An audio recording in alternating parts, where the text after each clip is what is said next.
Hi everyone!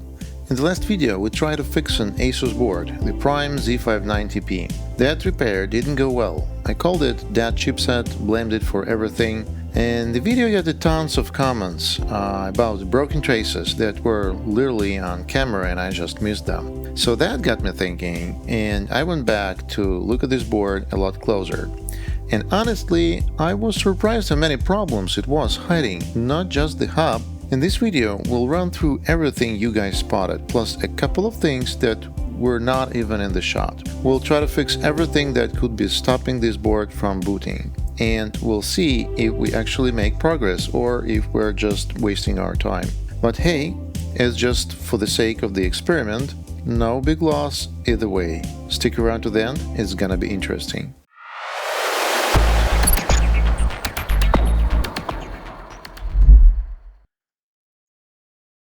Okay, so right now without the microscope, just within the camera, the top of the board has 5 red arrow stickers. So the sticker number 1 is the scratch right near the CPU socket. Another knocked off component right here near the Ethernet controller. Another knocked off components on this side of the board right here on this corner, and there's a lot of knocked off capacitors and a resistor which goes to the our chip. Right here we have a knocked off capacitor, and then we'll go to the back of the board, and here is the 5 more what I found. 3 issues found on this corner of the board. The corner itself, it has a damage, and we will see it under the microscope. And also here, and on this corner also there's 2 scratches which could potentially cut the traces. So let's go under the microscope and look at them in details.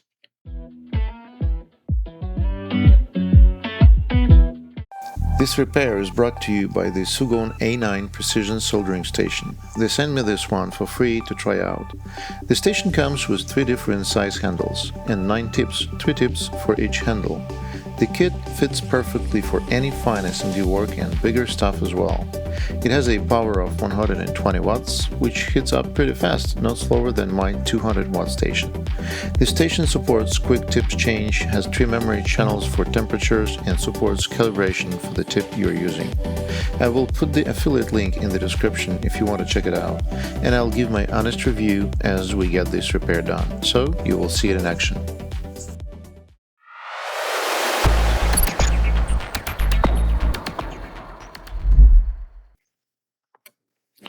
So this is the issue number 1. This is a scratch right near the CPU socket over here. And it looks to me that there could be 1 trace possibly damaged. So as you see, there is 1, 2, 3, 4, and 5 traces goes here. So it looks that they're all good here. So the main finding I have, I don't know, actually it happened that I have missed the large coil near the 12-volt line. The 12 volts line, this is a filtering coil, so basically the power from this connector should go to the VRM area through this coil, and this coil is absent. So if we will look at the microscope under this mess, so you can see that there was a coil, and now it's not. And the first what I would like to do is to check if there's a short, because the short right now can go from this side to V core,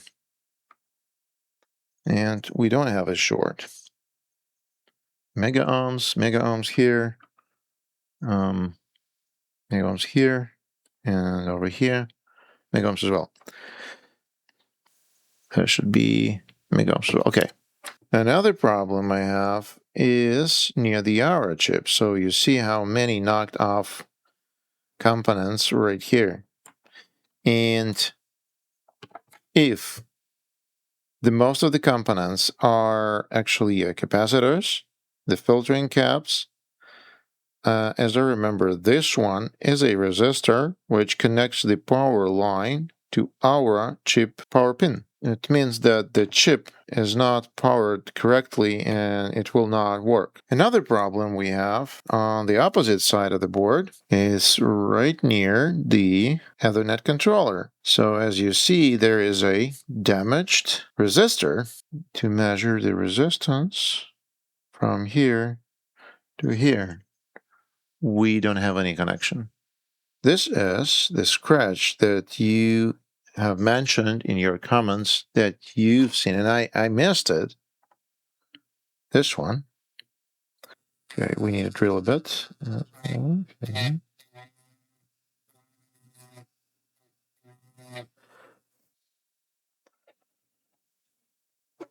We will switch the multimeter into the checking mode, and we'll check the resistance between this point and this point. And as you see, we have a nice connection. So that means that this damage over here has not broke the trace.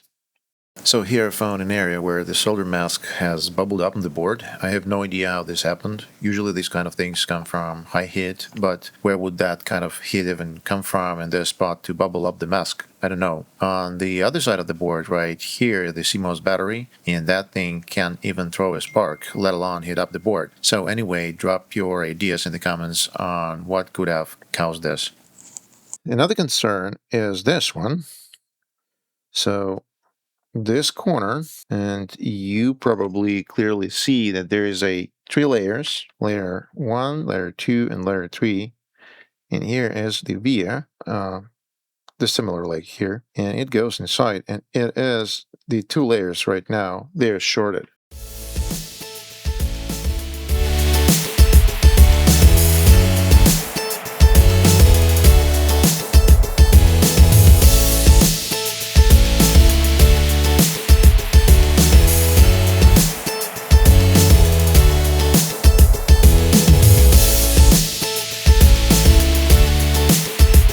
Looks to me that they're still shorted. Okay, let's try to fix other issues. I'm going to use the 115 handle from the SUGON soldering station for this one. I haven't worked with this small handle before, so this is a good chance to try it out.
So let's use the donor board to get the coil.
Okay, let's try to power it on and to see if we have any reaction on the power button.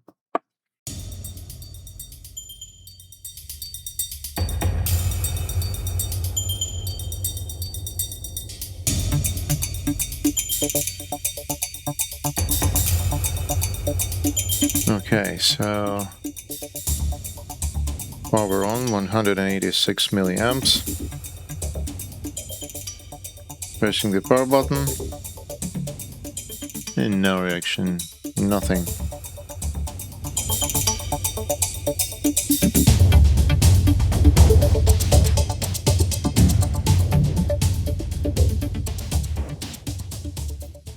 But before we close this one out, a few words about the SUGON A9, since this was my first real repair session with it. So the A9, I used the 115 handle for the small resistor work, and honestly, it was a good experience. This handle looks the same as the JBC Nano handle. The handle is light, hits up fast, and for small SMD components on the board, like this, it's exactly the right tool. What I liked, the handle in the kit, temperature stability, and cartridge hitting speed. It's really impressive for 120 watts. What I'd note, tip changes on every fly starts to heat up immediately, so that you should be fast with the new handle or turn off the station to install a new tip. Overall, for component level work like this, it did the job. This is my honest take after one full repair with it, and I'll keep using it in the next videos, so you'll probably see more of it. Now, back to the board. Okay, so let's be honest about the result. Even after everything we replaced and resoldered, the board still has no reaction on the power button. Nothing. Dead as it was. Let's sum up what we found on this Z590P. Bubbled solder mask with no clear cause, a cracked resistor near the Ethernet controller, broken traces you guys caught in the comments, and on top of all of that, the chipset we digged from the last video still stands. This board didn't have one problem, it has a collection of them. Some of you suggested reflowing the PCH, and look, I get the idea, but I don't see the point of putting that much time and effort into this board. A reflow is not a fix, it's a temporary maybe, and this is a damaged board that isn't expensive in the first place. If this was some rare or high-end board, different story. But spending hours on a reflow for a cheap board with this much damage, the math just doesn't work. So this one goes to the donor shelf, and that's also a result. Not every repair ends with a post screen, and I think it's important to show this ones too. I hope you found this useful. Thanks for watching. Do not forget to hit subscribe and like buttons if you want to support the channel, and I'll see you in the next one.